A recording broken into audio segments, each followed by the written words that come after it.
Hello，大家好，欢迎大家来到好时宜居 All About the Ones。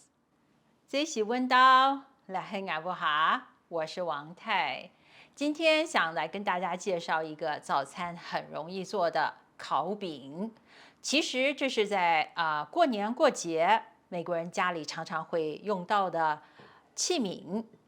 有的时候是玻璃器皿，有的是陶做的器皿，所以英文字里面也指的是这一道菜所烤出来的食物。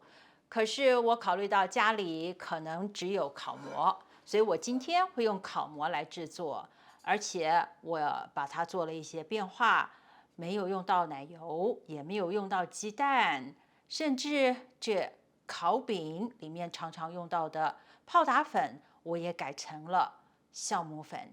我们来看看是怎么样做。这个配方真的很容易，不但免揉，还不沾手哦。